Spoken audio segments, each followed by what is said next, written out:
Kant's moral philosophy opens with a quiet provocation.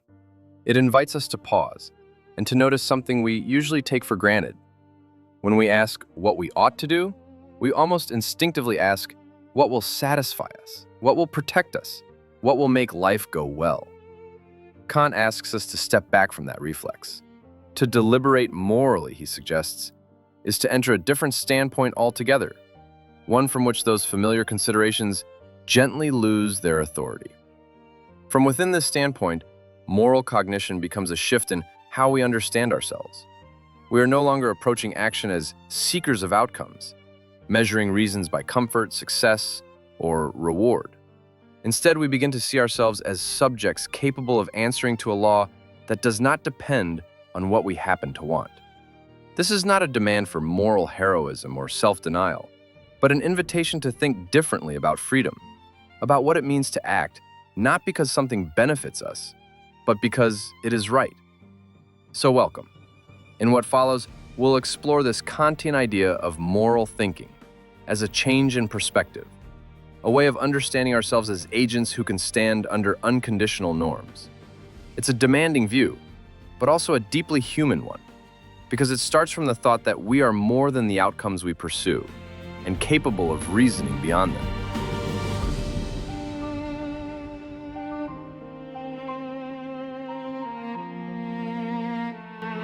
Is acting morally dependent on a standpoint of fiction?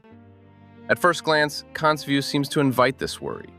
If moral deliberation requires that we think of ourselves as free, even though freedom cannot be established as a theoretical fact, does morality rest on a kind of useful fiction?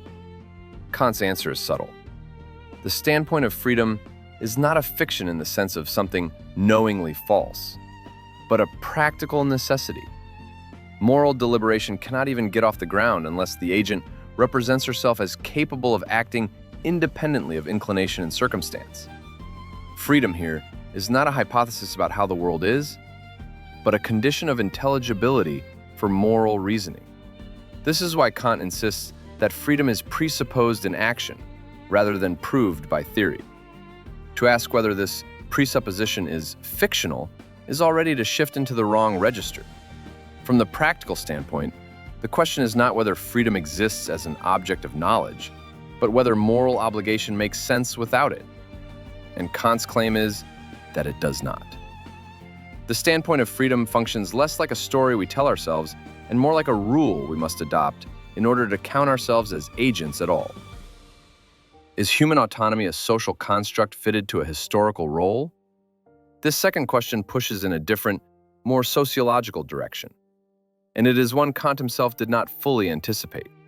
From a contemporary perspective, it is tempting to see autonomy as a historically situated ideal, a conception of the self shaped by modern legal systems, market societies, and Enlightenment notions of responsibility.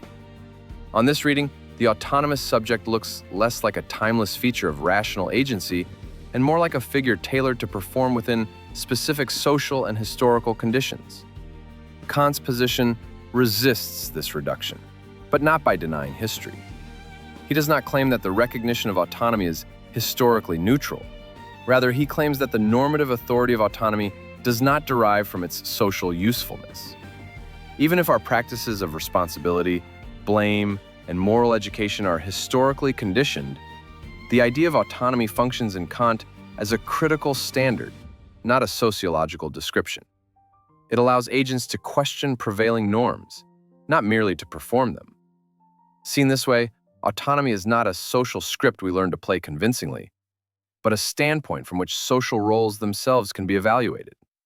That this standpoint emerges historically does not entail that it is reducible to history. For Kant, the fact that we can step back from given roles, incentives, and expectations and ask whether they can be justified universally is precisely what autonomy names, where the tension remains. Still, the tension does not disappear. Contemporary critics rightly ask whether the Kantian subject presupposes forms of stability, education, and social recognition that are unevenly distributed across societies and eras. This raises an uncomfortable question. If autonomy requires certain social conditions to be livable, can it really claim unconditional validity? Kant's answer would likely be this: autonomy is not guaranteed by social conditions, but neither is it created by them. It is a fragile achievement of practical reason, one that can be obscured, distorted, or even systematically undermined by historical forces, without losing its normative force. Moral agency, on this view, is always precarious, but never merely fictional.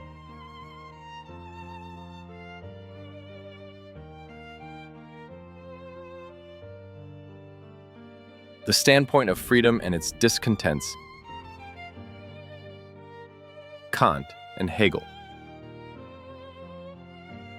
The standpoint of freedom, as Kant conceives it, is universal and formal. It abstracts from happiness, inclination, and historical circumstance in order to secure the unconditional authority of moral law. Yet it is precisely because this standpoint is formal that it invites a further question. How is such a form to be filled?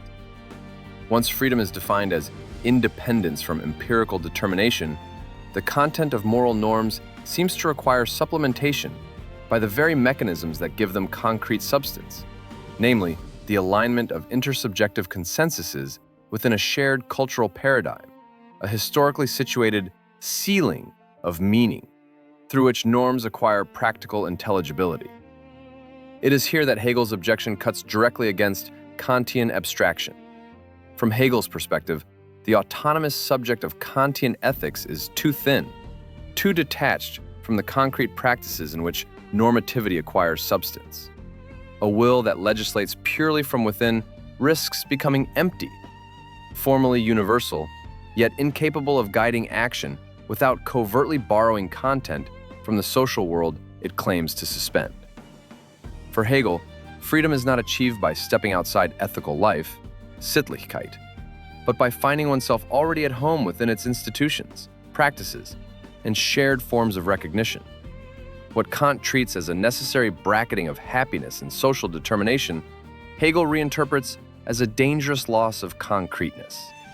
Moral agency, on the Hegelian view, cannot be grounded in a standpoint that stands over and against history. It must be realized through historically situated forms of life that give determinate shape to obligation. The Kantian appeal to unconditional law thus appears, from this angle, as a moment of alienation rather than freedom, an abstraction that severs the agent from the very conditions under which norms can be lived. And yet, the clash reveals something essential on both sides. Kant preserves a critical distance that allows moral reason to judge existing norms rather than merely reproduce them. Without this distance, ethical life risks collapsing into conformity, tradition, or the quiet authority of what merely happens to be accepted. Hegel, in turn, exposes the danger that such distance hardens into emptiness, unless it is reconciled with the social practices that give norms their concrete force. The unresolved tension between Kant and Hegel thus marks a fundamental fault line in modern ethics.